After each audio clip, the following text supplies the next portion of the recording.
What's up, guys? Welcome to Primetime Poulton. I'm going solo today. Phil has plans, so I just got done watching Bound for Glory. It was a fun pay-per-view. Lots of title changes. We're going to go through the card. Um, it was a fun night. It was a long day for me. I'd been out most of the day, but I made it home in time to watch the pay-per-view, and I figured, what the hell? Let's go live and see and see how it goes. It started off with uh, the six-way for the X Division title. Now, if you've been watching the La Pod Gods with me and Phil McNulty, the main event, uh, we're both not feeling the X Division. We call it a division of losers. In this match, it was hard to get I don't know, to get up for it. You had Rohit Raju defending against Jordan Grace, Chris Bay, Willie Mack, TJP, Trey Miguel, and I think that's it. Yeah, that's it. He defended against those five. Rohit retains. He played the typical heel. Just you know, he kept powdering out. Hey, what's up, Eddie? Thanks for tuning in. You're at work. I appreciate you listening, though, man. Thanks so much. But yeah, Rohit did the typical heel stuff. He kept powdering out, let the other wrestlers interact and fight, and he took his opportunity, and he uh, hit Trey Miguel with a really stiff kick. It was pretty nice, and he got the pinfall. He retained his X Division title. Honestly, he's the only enjoyable performer out of these guys in the X Division. Personally, I thought they were going to go with Jordan Grace. Since they gave Tessa Blanchard a run with the world title, I thought they would have put the X Division title on Jordan Grace, because she's really, I don't know, she's been floundering. Was kind of in a feud with Neil Dashwood that was going nowhere. But Rohit Raju retains. He's still your X Division champion. Yeah, Eddie. It was a good match, man. Or it was a good pay-per-view. Too bad you couldn't watch it, but I'll keep you up to date on everything that happened, man. So after the X Division title, we went backstage. We got some more shenanigans from Johnny Bravo's wedding party. Kind of weird to have this on a pay-per-view. It seems like it's more suited for the Tuesday night Impact TV show. But the big takeaway from this is Falaba, who stole Hernandez's money, but now he's become obsessed with it and he doesn't want to let it part from him. He didn't book the church for the wedding. So, of course, Johnny Bravo and Rosemary, they're going to have to get married in the ring at Impact Wrestling. Also, I guess because it was Halloween, but Johnny Bravo is dressed as Two-Face. They never explained that he was in costume or anything. He was just he was just dressed as Two-Face. No one else was in costume. Um, so from that backstage segment, we have there wasn't too many blunders, production errors, but they went to a big one after this. They went to Heath and Rhino backstage, getting ready for their Call Your Shot Gauntlet match, and Heath starts the promo, and he was like, "Are you ready?" He's yelling at Rhino, and you can hear like the director or whatever go, "No, we're not ready." So they just Heath and Rhino just stop, and they just go like stone faced. They're just like standing there, and you'll hear people talking in the background, and then they're told to start. And all the while, this is all on live on pay per view. And then Heath restarts his promo again, and once he gets started, it's a good promo. But after that big blunder, they just look like idiots. So the Call Your Shot Gauntlet match is next. Heath looked great, by the way, in the promo. He's been seriously working out. He's good, trying to fulfill this destiny of 3MB. It started with Ginger. He went away, got jacked, became world champion. Drew McIntyre, he went away, got jacked. He became world champion. Let's see if Heath can pull it off. Man, he's so lovable and likable. I just want the world for him. Unfortunately, I don't know if more news will come out, but this gauntlet match wasn't kind to him. We'll get into it. I took notes. I have everything that happened. So it starts off with Rhino. He's the number one because he took the pinfall this week on Impact Wrestling in the match between all the gauntlet members. So Rhino's number one. And number two is Sean Davari. Davari returns to Impact Wrestling. He looks great. He's jacked. He's shredded. So it's good to see him back. I think the last time he was part of Impact Wrestling was when he was with the World Elite, which was a faction that EY was the leader of. And that's sort of like when EY started to get his rise to prominence in Impact Wrestling. So third man in is Larry D. Then Crazy Steve enters, and it's like everyone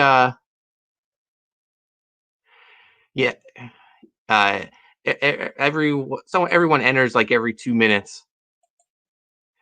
Yeah, man, I feel the same way, Eddie. Anytime someone comes from Impact, or they made a name for themselves in the indies, and WWE just does them dirty, I feel bad for them, especially a guy like EY, who we'll talk more about. But yeah, same with Heath.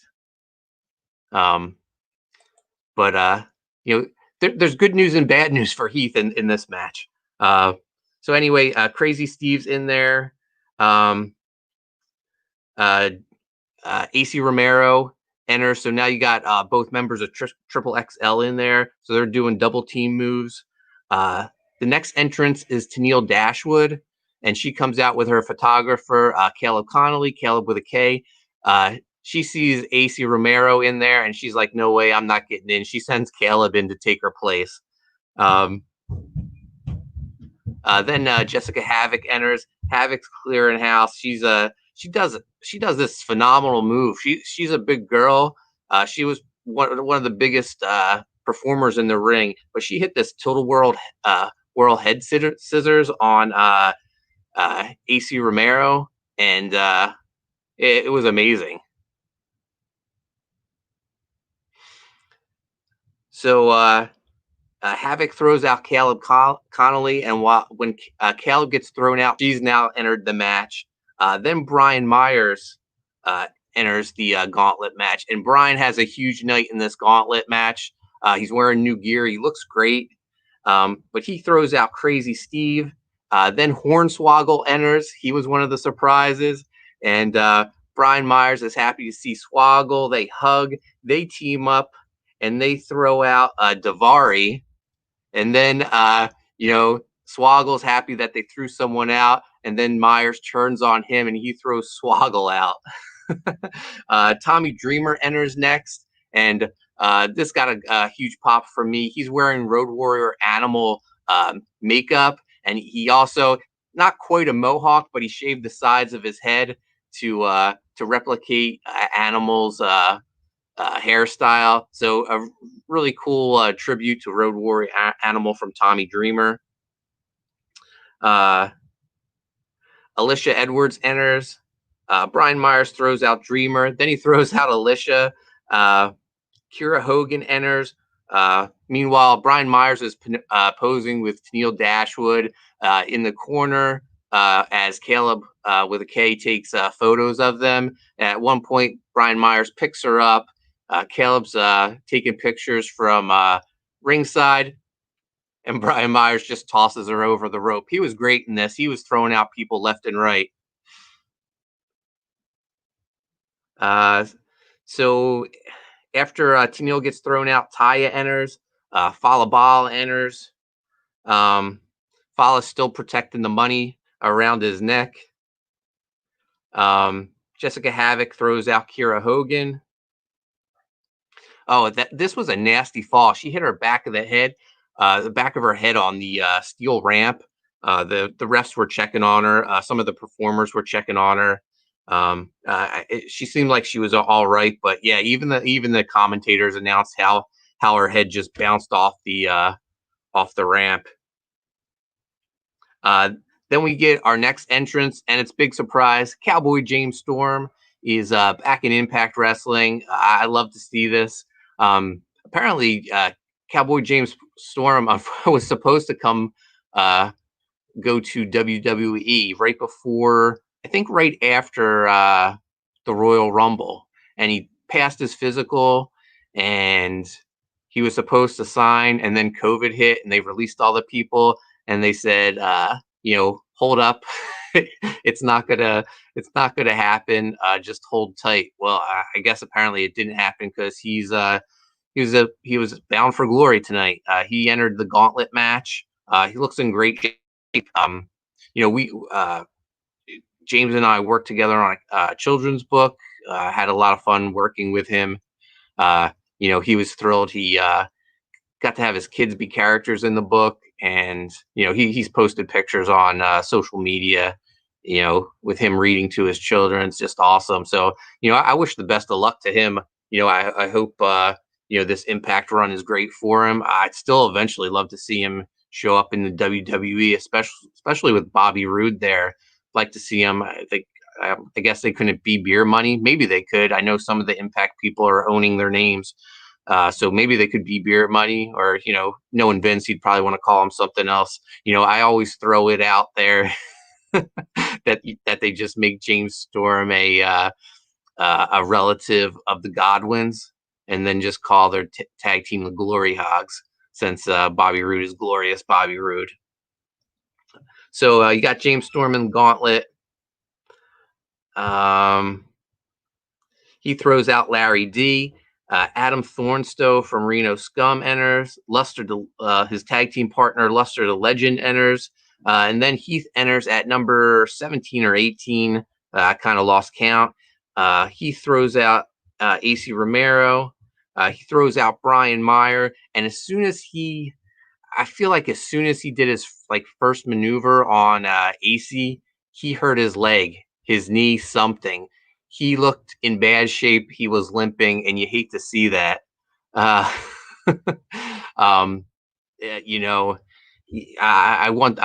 wish the best for this guy. I want to see him do so well and succeed, because I've enjoyed him for all these years. And then, to see him get this shot with Impact, and he appears to have hurt himself in the match.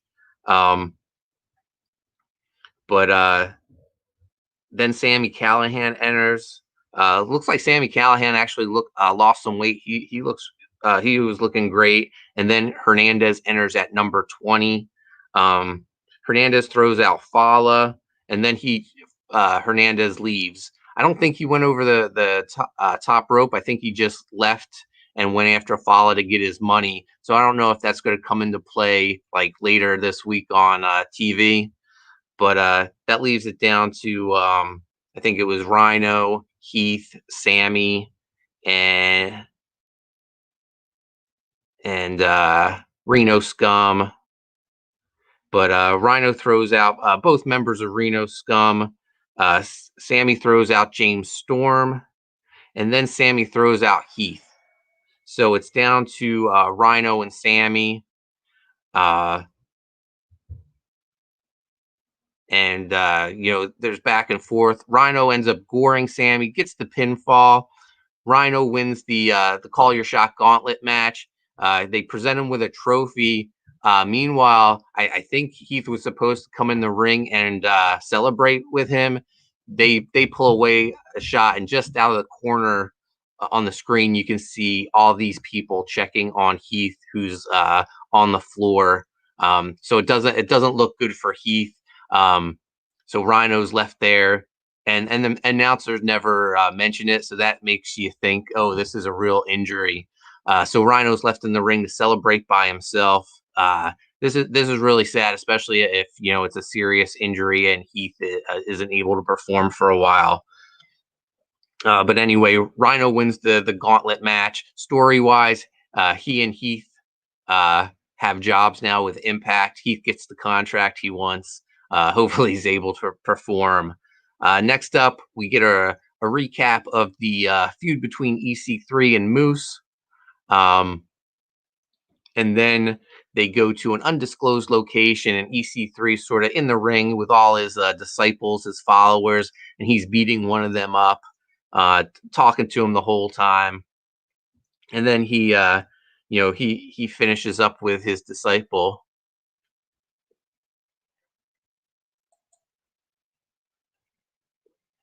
Don't like Rhino? Come on, man. You gotta like Terry. He's the ultimate friend. He put his career on the line to help out his buddy Heath. I've always enjoyed Rhino. I used to go to the ECW arena back in the early days, so I have a soft spot for all the ECW original guys. But Moose ends up showing up. Excuse me, at this complex, and he's looking for EC3. He gets in the ring, calls him out. He brings the TNA title, and EC3 shows up. They start fighting back and forth, and this weird, like, techno goth music starts playing. But what's really weird is it has actual, like, lyrics to them, and I don't know. I couldn't even tell you what they were saying, but it's just really odd, really weird. This match had a cinematic feel to it, like the Final Deletion match and the Bray Wyatt compound matches. But anyway, they're fighting back and forth. EC3's students or disciples or whatever are pounding on the ring, so that's pretty cool. EC3 gets busted open. He's bleeding all over the place. His blood's all over Moose's clothes. Moose is wearing all white, so the blood shows up really good. After just getting beaten into a bloody pulp, EC3 flips out and he starts, giving it back to Moose. So they're going back and forth. EC3 eventually gets the upper hand. He goes to hit the 1%er on Moose, his finisher from his first run at Impact, and he starts having flashbacks, and they're showing flashes of him when he was, Dixie Carter's nephew, well dressed and having everything handed to him, and he pauses, and that gives Moose a chance to escape. He hits the spear on EC3. Starts beating him. EC3 is just like begging Moose to finish him off, and Moose sort of realizes that this whole thing that EC3 has been doing has been kind of EC3's sacrificing himself so Moose can become this great wrestler that he's meant to be. So he thanks EC3, finishes him off, pins him. EC3's disciples carry him away, and Moose is still TNA champion, even though it's not a real title. I wonder if EC3 is done with the company now. He's already debuted on Ring of Honor, and there's been no mention of him also working for Impact, so it doesn't look like there'll be any cross-promotional stuff between the two companies. But if EC3 has proven one thing, he's proven that he can cut a hell of a promo, and he's shown a different side of him since he's been dismissed from WWE. Next up, we have highlights from Ken Shamrock's Hall of Fame induction, which I think was earlier in the day. They showed some of the video of The Rock, Dwayne Johnson. The Rock, did a video where he did the induction of Ken Shamrock. So it was real classy of The Rock, especially since he's never had any association with Impact. But he seems like a good dude, and I think he thanks Shamrock a lot from helping getting The Rock over when he changed over from Rocky Maivia to The Rock. Ken Shamrock was like his first big feud and helped him cement himself as a legit player in the wrestling world. So they showed that. Of course, they're going to show it. They want to get The Rock on their TV and say that they had Dwayne Johnson on Impact Wrestling. And then, Ken Shamrock's match is up next. He's wrestling my guy, Eddie Edwards. Eddie and I, we did a children's book a couple of years ago. Basically told the story of his life. Anything is possible. We have a new book coming out. That the publisher told me it was coming out this month before Halloween because it has like a horror theme to it, and we're like a week away from Halloween, and it still hasn't been announced or released. So I'm starting to get a little worried, a little itchy. I'm gonna have to think I'm gonna have to email the publisher and see what the deal is. But anyway, the new book is called An American Wolf in London, and it's the first book was like a biography sort of his career. This one is just a fun story of Eddie and Kenny the Kendo Stick in London. Eddie gets bit by a werewolf and wreaks havoc all over London. It was a fun story to do, kind of inspired by my son's a big fan of the Dogman comics, so I tried to incorporate some of that craziness into the book.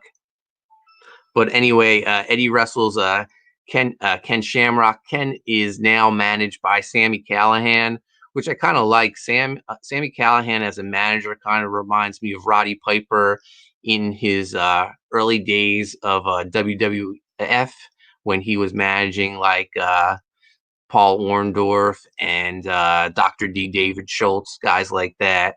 So Callihan gets Shamrock really fired up.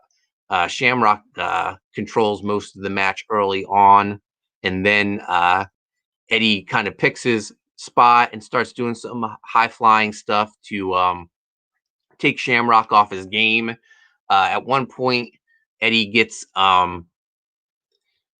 Shamrock in like a half Boston Crab, and Callihan jumps on the ring. I'm drawing a blank, man. He jumps on the ring apron and he holds up his phone. That's his gimmick now. And he turns off the lights in the arena. And when the lights come back on, Eddie and Sami are standing face to face. But Sami has the baseball bat that almost ended Eddie's career a couple of years ago. But Eddie behind his back has Kenny the Kendo Stick. He starts beating Callihan, beats him out of the ring. Meanwhile, it gives Shamrock a chance to regroup. He gets behind Eddie, hits him with a belly-to-belly, snaps on the ankle lock. And I hate to say it, I hate to see it, but Eddie taps out to Ken Shamrock. I kind of had a feeling it was going to happen, especially with Shamrock getting inducted into the Hall of Fame. I didn't think he was going to lose. But, yeah, Eddie takes the loss. Impact does Eddie Edwards dirty, man. This guy should be, at Slammiversary, they made him the champ. And I feel like they only made him the champ because Tessa Blanchard wasn't, she left the company. And Michael Elgin left the company. And Eddie was the right choice. And I just thought he would just cruise right into Bound for Glory as world champion.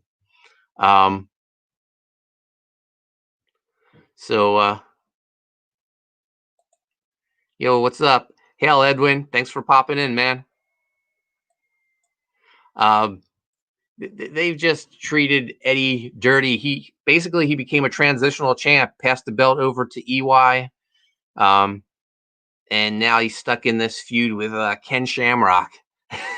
I feel sorry for the guy. I feel like he deserves so much more.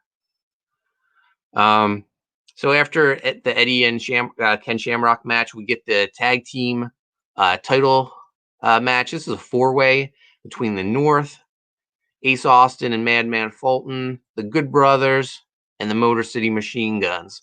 So everyone's making their entrance. The North goes first, then Ace and Madman, then the Good Brothers come out. Josh Matthews is going on and on, almost fangirling about the Good Brothers, saying how cool they are. And they're cool, but come on, is anyone cooler than Alex Shelley from the Motor City Machine Guns? Speaking of which, when the Machine Guns come out, they get jumped right away by the North. Josh Alexander pile drives Alex Shelley on the steel ramp. Alex Shelley's out of the match.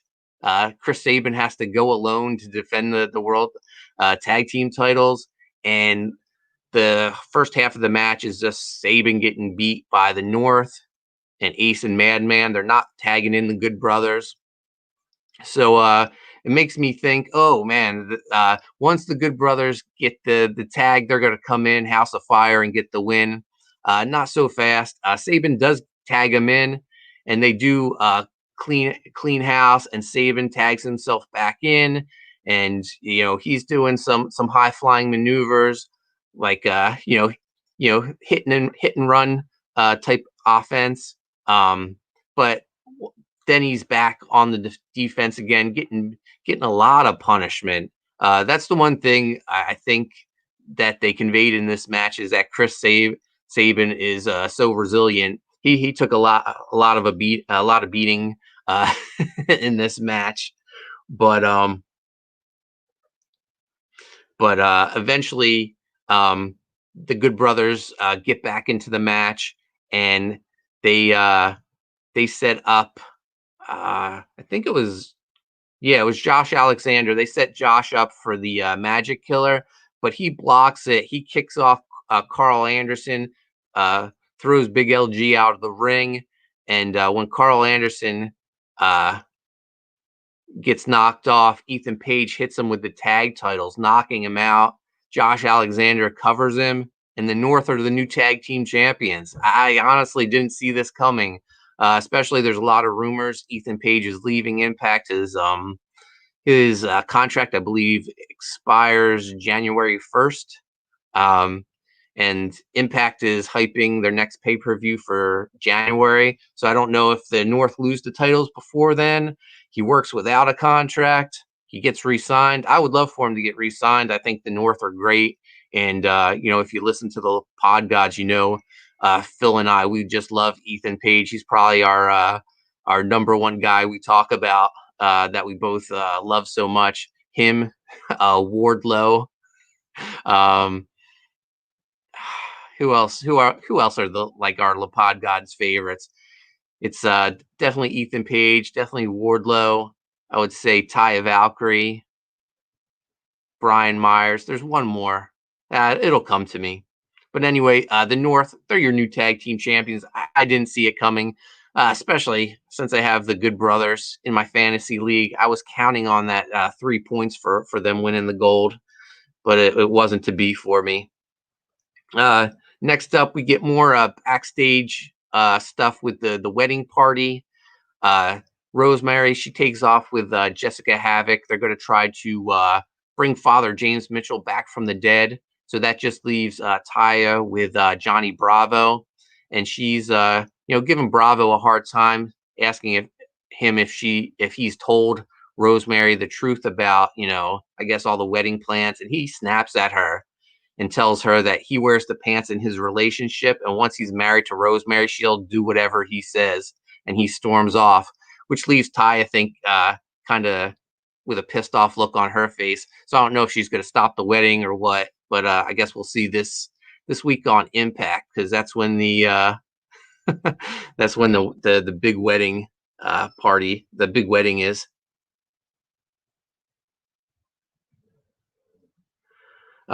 This leads to the women's title match. Deonna Purrazzo, the champion, she comes out first, which leads you to believe something's up, because usually champ comes out last. She comes out first. She has Kimberly by her side.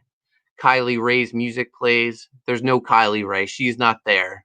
Deonna Purrazzo has a big smile on her face. She makes an open challenge. And who accepts the challenge? Not Susie, but the undead bride, Sue Young. She comes out. The undead bride is back. And she is, just she controls most of the match. It's kind of a beatdown for the early part of the match, but then Deonna starts wrestling. trying to get her submission moves on. But Su Yung is too unpredictable and too wild to wrestle, and she has the upper hand. The ref gets knocked out at one point. Kimberly comes in with a chair. They're going to try to break Su Young's arm again, but she spits the mist in Kimberly's face, knocking her out of the ring. Puts the mandible claw on Deonna Purrazzo, hits her with a driver, and gets the pinfall. The Undead Bride, Su Yung, is your new women's champ, the new Knockouts champ. Talk about didn't see it coming. I didn't see this coming. Oh my gosh, this was a surprise. New tag champions, new knockout champion. All we have left is our world title bout. Before that, though, they make an announcement. They're bringing back the Knockouts tag team titles, and they're going to crown new champions in January. So, you kind of saw this coming with all the tag team matches that they've been having between the Knockouts, and everyone seems to be buddied up with someone. You got Taya and Rosemary, Havoc and Nevaeh, Kira Hogan and Tasha Steelz. So you kind of got the picture that they were leading to this. Anyway, we got our world title match. Rich Swann gets the title opportunity against Impact champion Eric Young. Rich Swann looks great. They said he put on 25 pounds of muscle. That could be the case, but he looks like a lot leaner than he did before Slammiversary. So he's looking awesome. The match was EY beating down Rich Swann, punishing him, working over the neck. He dropped him on his head outside the ring, and he kept working that neck over. EY's great. He's shouting at Rich Swann the whole time, telling him it's his world, and telling Rich Swann he doesn't belong here, and just running the bad mouth on Rich Swann. And every now and then, Rich Swann gets a little bit of offense in.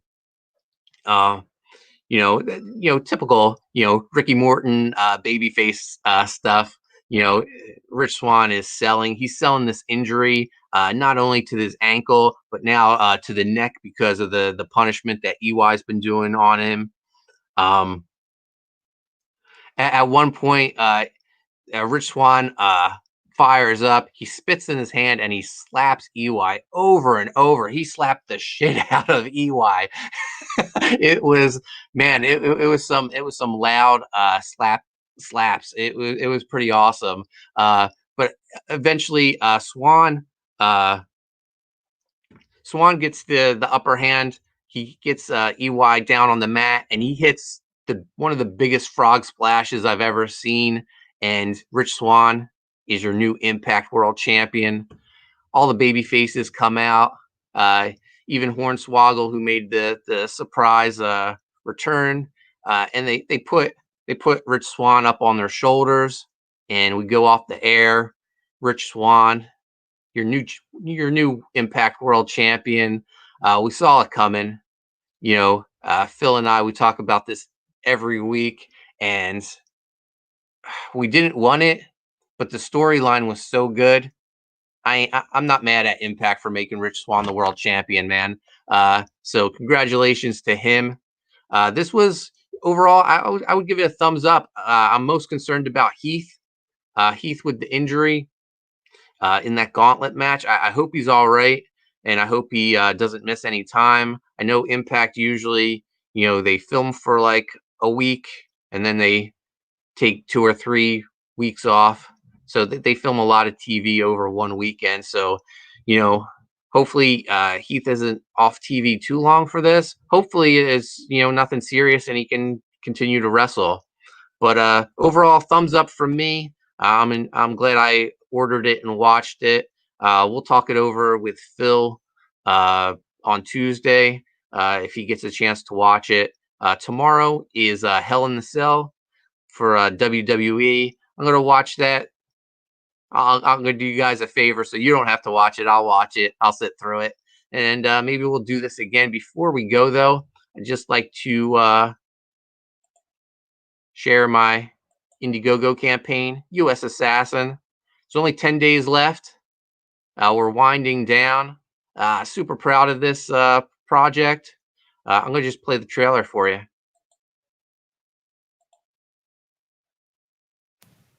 U.S. Assassin returns in an all-new 50-page blood-soaked graphic novel written by Mark Poulton, co-creator of Graveyard Shift, featuring artwork by rising superstar Mike McMahon.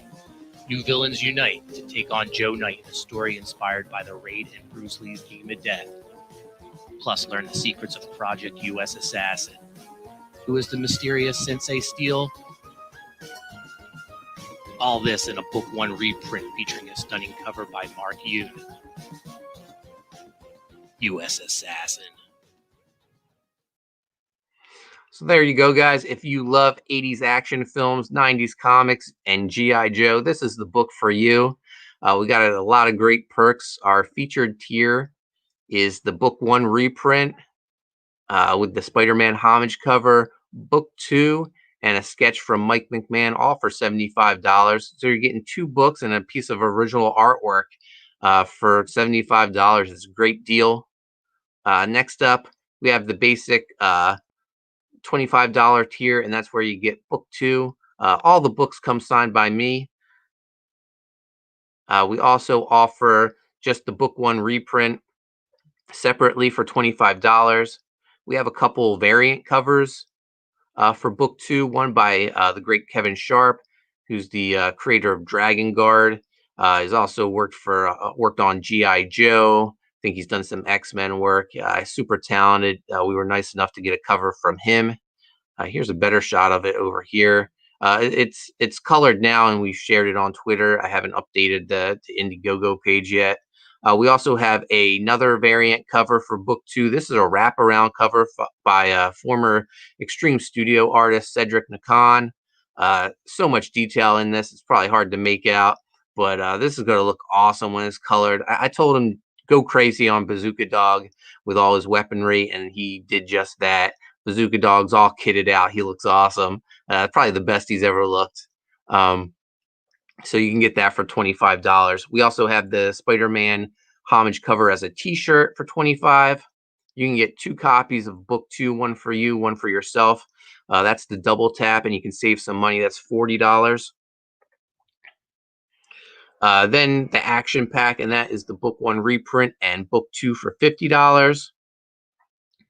Then the triple threat. You got the first printing of Book 1, the Book 1 reprint, and Book 2. And then the Patriot Pack. That's all 3 of those books, plus a sketch by Mike McMahon for $100. And then my favorite reward, the $200 Foot Locker. That comes with all 5 books in our campaign, an exclusive trading card, a print, and not only a sketch from Mike, but a sketch from me. And then finally at $300, the retailer pack, and you'll get 10 copies of the Book 1 reprint, 10 copies of Book 2, a bunch of promo items for your store, and a 24 by 36 inch poster to hang in your store to proudly show that you sell U.S. Assassin in your fine shop. And you don't have to be a retailer. If you want to get it, you might have 9 friends you want to buy Christmas presents for. So you can get the retailer pack, save some money, and get this cool poster for yourself. And anyone who backs our campaign, if you could back within the first 60 days of the campaign, before we go in demand, you'll be eligible to win the original artwork right here for Book 2. Mike McMahon, my collaborator on the book, also U.S. Assassin's co-creator. He was nice enough to donate the original artwork to the cover to the campaign, and he said, hey, let's give it away. So election night, 3 a.m. as our campaign ends and we go into demand, we're going to pick one backer number, and they're going to win this cover, man. So make sure you get your pre-order in before the end of the campaign. But that's it for U.S. Assassin. I would appreciate you checking it out. The link's in the description, so just go click on it, check it out. And thanks, guys. I want to thank Edwin the Ace. I want to thank Eddie Winkler. Thanks for joining the chat and chiming in. And I'll see you guys tomorrow for Hell in the Cell. Thanks for watching.